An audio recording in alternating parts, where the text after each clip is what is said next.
Transgendered youth are one of the most at-risk groups in America for suicide. Mental illness and suicidal behavior is high among the LGBT+ community in general, regardless of other factors such as economic stability. Why is this? We will start by examining the causes of prejudice and the actions that these people take against the community. Then a look into the effects this has had and how that correlates to the disturbing rates of mental illness within the community. If society wants to help those with mental illness, it requires an understanding of how it manifests in at-risk groups. Causes. Society is incredibly against change. It does not matter what the change is. Typically, it is bad. People are also scared of people that are different from them, that challenge their opinions and the norms of society.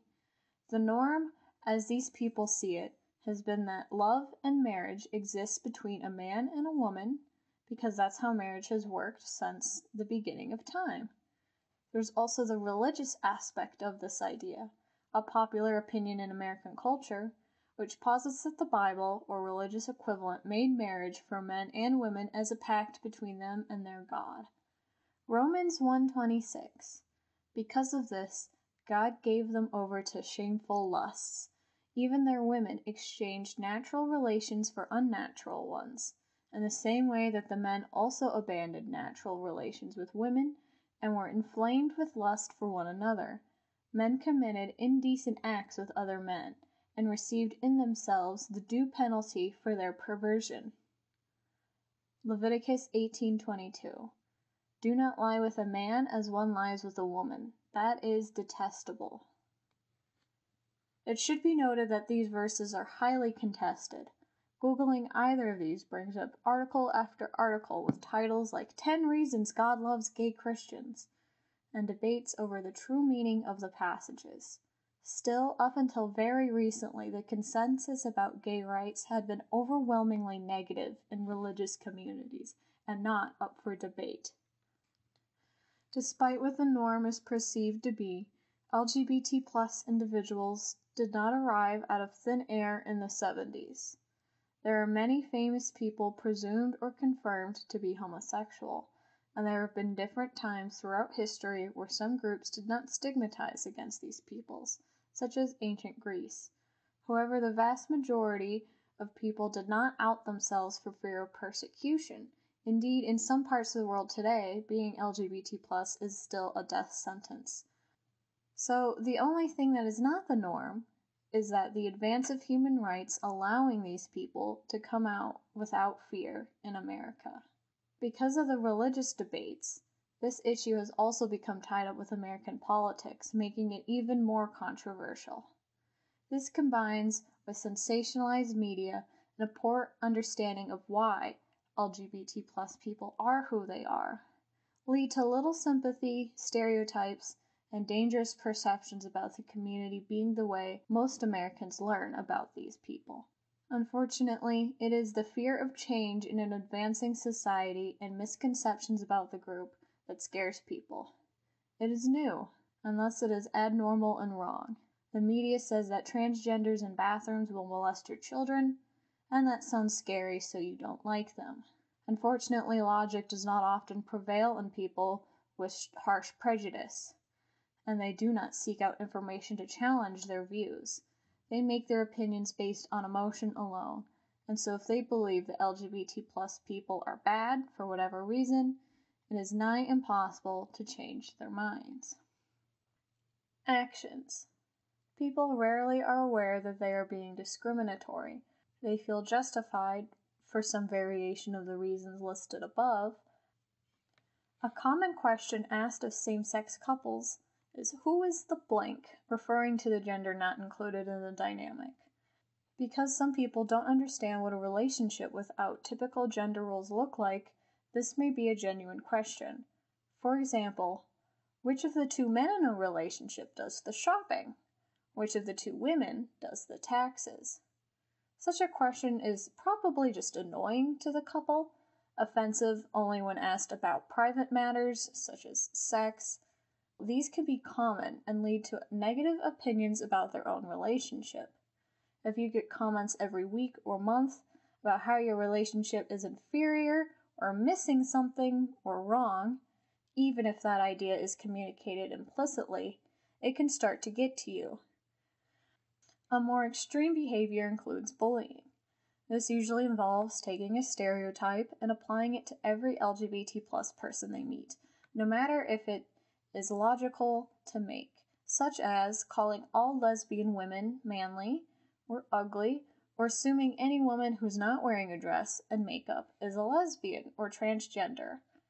This then escalates into using slurs or disrespecting someone's gender identity or even physical assault. Bullying makes people feel isolated. It breeds problems with self-confidence. Some people are ostracized.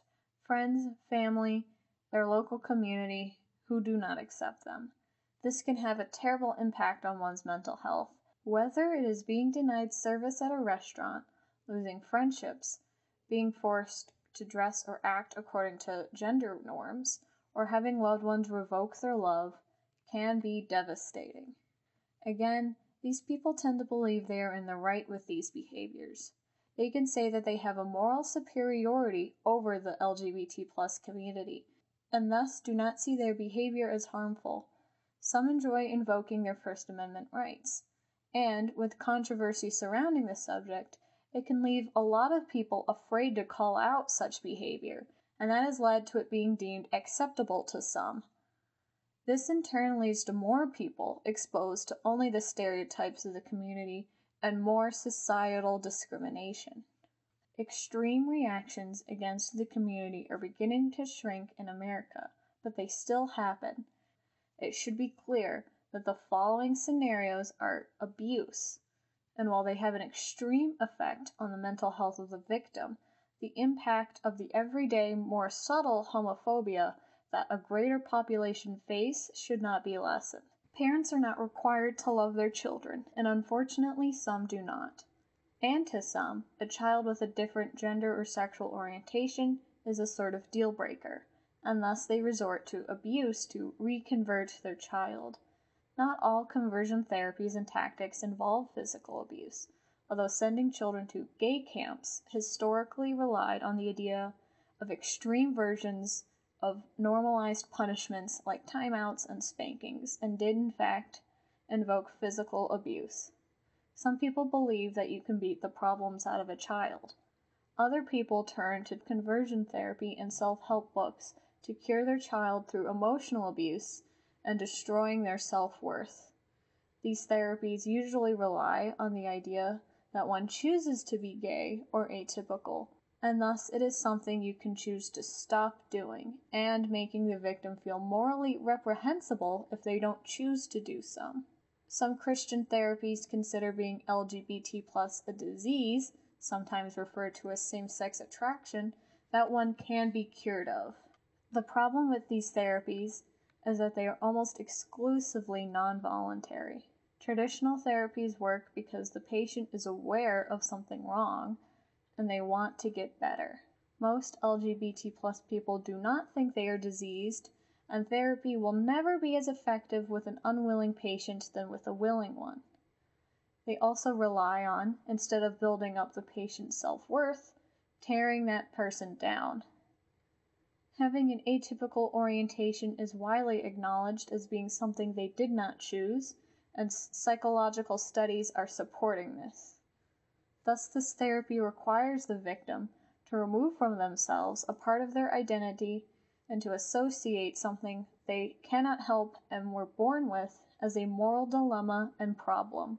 In fact, recent research shows that LGBT plus people benefit from seeking conventional therapy to help with the traumas caused by conversion therapy.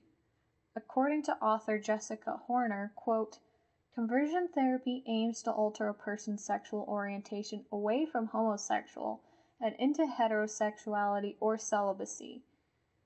Clients seeking counseling after an experience with conversion therapy present distinct practice challenge that requires special consideration and treatment. These clients may experience both sexual and spiritual identity crises, symptoms of depression, anxiety, hopelessness, sexual dysfunction, and symptoms of post-traumatic stress." End quote. Effects. As mentioned before, there is growing concern over the dangerously high rates of LGBT+ suicides. As of 2020, the national rate is 16%, and LGBT+ rates being documented at about 3 times that, according to different studies. One study I will be focusing on is by J. Irwin, titled "Correlates of Suicide Ideation Among LGBT+ Nebraskans." This study talks about the minority stress model. This idea states that a minority group is subject to unique chronic stressors that the majority population rarely, if ever, have to deal with. Discrimination, prejudice, and homophobia in this case.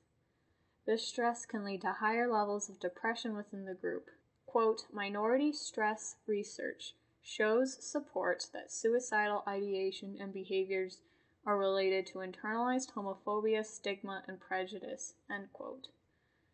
In his study of 770 LGBT+ individuals in the Nebraska-Iowa area, 49.6% said they had strongly considered suicide at least once in their life, and among transgender respondents, this number was 66%. Again, his study was on a specific region of Nebraska, but these rates follow the trend with other states. If the minority stress model is factual, then the cause of the high rates can be associated with stigma received because of being LGBT+. The author words this as, quote, "LGBT identity is not a direct cause of mental health concerns. Having a stigmatized minority identity is the root of mental health disparities for LGBT+ individuals who live in environments that are not supportive of such identities." End quote. Whether it is being bullied in school or systematically oppressed, being a minority group that is not accepted by the majority can lead to a host of mental issues like low self-esteem, body image issues, anxiety, feelings of isolation, PTSD, and depression. These lead to suicide in some cases. Solutions. The answer sounds simple, but it is surprisingly complex. We simply have to stop all discrimination. Obviously, this is a complex topic and an issue that is not going to go away anytime soon. We need to start with legal protection against systematic discrimination. LGBT+ people are not arguing for special privileges, as some would say, but to be treated as an atypical straight person would be treated. The right to marry, for example, is not done in protest or in hopes to abolish religious institutions, but because the couple wants a civil union with all the benefits that a legal marriage provides. Legal protections like the Civil Rights Act should be expanded so that one's personal freedoms of religion do not grant them the freedom to discriminate and hurt other human beings. Legality aside, education on these topics needs to be enforced. Teaching about this is currently highly debated in schools, as some worry this is pushing a viewpoint they do not agree with, or that it may encourage atypical behavior in their children. The truth is, there's currently no evidence that teaching children about being LGBT+, or the concept of it, makes them more likely to be so themselves. It also seems futile to pretend that different people don't exist. In early school years, diversity is taught so that children learn empathy. This is not done to push an agenda. It would be the same as someone trying to ban children from learning about people with disabilities because it may make their child uncomfortable. There are different people, there are different walks of life, and everyone looks different. Not allowing children to learn about this and how to be respectful and compassionate and empathetic to their fellow human beings only breeds further discrimination and prejudice about any group. This hurts everyone. If people were more educated about different peoples, then racist, homophobic, and sexist behaviors could be combated. Conclusion: everyone is human, and it is dangerous to forget that. People have feelings. and saying discriminatory, hurtful things about them hurts. If we want to help prevent the rising rates of suicide within LGBT plus people and the youth, it is important that we understand why this is happening and how we fix it.